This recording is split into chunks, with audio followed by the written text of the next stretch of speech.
Welcome aboard, viewers. Today I'll be bringing you thoughts and predictions on our 16 castaways, from yours truly, Bidgeot. Buffoon instantly stood out to me, in a great type of way. She radiates a very optimistic and kind-hearted energy, and the only thing she desires is to show others that not all ghost types are horrible Pokemon and it's just a stupid stereotype. She has a genuine reason out here, and she wants to do a lot of good. However, I fear that she could be ostracized because of her type, and thought to be bad news. Even worse, slip into trouble and prove the stereotype to be correct. She can avoid both those things and show others that, hey, I'm just like you guys and there's nothing to fear. I can see her having a great run. I'm a bit mixed on Sentret. On one hand, I think it's super intriguing that he's a star veteran when it comes to reality shows. I want people to think the exact opposite, but I fear that he can't pull off his facade as well as he thinks. One false move and it's over. His cover's blown. If he can't manage to successfully fool others, then I wouldn't be shocked to see him leave rather early compared to his other runs. Absoll's another fun one who was a bit of a wild card. We don't know too much about her, aside from the fact that she's auditioning for her brother who couldn't make it on. I think she has a lot of options on how she can play and why she wants to win. She can be motivated to win to prove she doesn't need a brother. Perhaps to win for her brother. Maybe she won't even get away from her brother. I feel like there's more to her than what she said in an interview, and I'm excited to see what Absol can show off. Ah yes, Absol. An awesome friend of mine that I was luckily able to cast even with his criminal record. I think Absol is a wonderful husband and father who's a genuinely great guy that's learned from his past and can admit to his mistakes. But that right there is what I fear about Absol. In these type of games, sometimes I have to keep secrets and lie to make a father. Afraid that Absol might not be willing to do that, and him being open and honest will result in people ironically not trusting him because of his shady background and can be fearful of his huge motivation to win. Sorry, man. My Junior is someone I surprisingly really like. She's a textbook definition of who a host would want on the reality show. Someone not afraid to make risky moves and who wants to stir up some drama. I feel like she'll have a rocky game, but has the skills to make it far because of her poker player mindset. Well, she doesn't ruffle too many feathers with her mean-spirited act, and can maybe show others she can be kept around because she's always the bigger fish to fry. I can see her going places. All I know is she can for sure bring some gold and potentially be a memorable and messy player.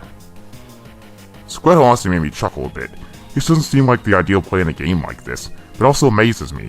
I feel like Squirtle could have something up his sleeve and isn't just the funny dumbass who he's showing himself off to be. He's so much of a wild card and bizarre choice for me to predict. Beniri is someone I could see making it very far. She doesn't seem to have the capabilities to make it far, but that's precisely why she can thrive. Nobody has to know of her extreme good luck. It can be used for her to succeed instead of fail. My only fear when it comes with Beniri is her not opening up. This is a social game. Communicating is very important. As she can manage to gain the confidence to come out of her shell, I can see her reaching new heights. I have high hopes for Beniri. Wouldn't be surprised to see her go very far with her luck alone. I have a gut feeling that Bagby will either make it far or have his time in the game cut short.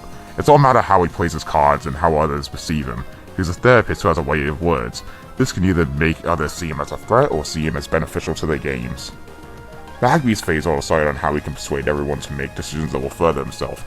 I see this guy either being a force to be reckoned with, or being hit with an unfortunate robbery. Torchic right off the bat strikes me as a fan favorite. She has personality traits to be looked up to, such as remaining calm under pressure and being able to read others. I can see her just like Bagby being a power player who can potentially run the game. I have strong hopes for this police officer. Aeron has already given me a strong impression. Seems to know what he's doing right out the gate and knows how he wants to play. His only downside is Squirtle potentially dragging him down. But if he can get rid of that roadblock and take the game as seriously as he wants to, he's golden. Swablu is someone I'm looking forward to. She's a massive sweetheart who just views the world in a way others no longer do. Wants to find her clique. I fear that she'll immediately be seen as a strong social player as well liked and who might be afraid to really get dirty just by saying she isn't. She can dodge those issues and play an amazing social game and form strong bonds. She's set to make it far and have a great run.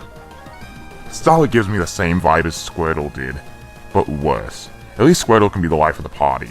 Starly is just that one loser you feel bad for. Seems to know this and can maybe use it to his ability, but I don't know. Doesn't seem to be cut for this competition, nor have the traits needed. Roselia is already someone I'm rooting for. She knows why she's here and what she wants, which is to prove to everyone that she's more than just a gorgeous body and attractive face. She doesn't seem to be afraid to really play the game and show what she's made of, which can also go both ways. She can find the proper alliance and play the game nobody would ever suspect her to. I wouldn't be shocked to see her flourish. Meryl's an interesting guy. You don't really know what you get with him because of his appearance and personality. Surprisingly, a Pokemon full of anxiety, while has the appearance of someone confident and strong. For this bodybuilder might not be as strong as others might think. Not sure about him. Then that's another interesting face. She actually has the highest recorded IQ out of everyone. She wants to use her skills as an actress to make others think she is a moron who doesn't know what she's doing. I actually don't really think she'll make it as far as IQ might suggest. Her strategy isn't inherently bad, but I feel like compared to everyone else who is trying to live off a lie, she might be going a bit overboard and could be seen as very obviously faking it. Her acting talents will really be tested, I'll say that.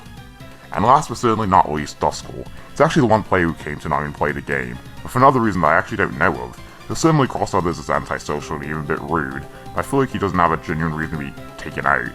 I think he'll make it midway. And when you combine all 16 castaways, well, we're certainly left with an interesting bunch of players with different motives, strategies, and goals. But in order for a Soul Survivor to be crowned, they're gonna have to outwit, outplay, and outlast. So with that said, let the game begin.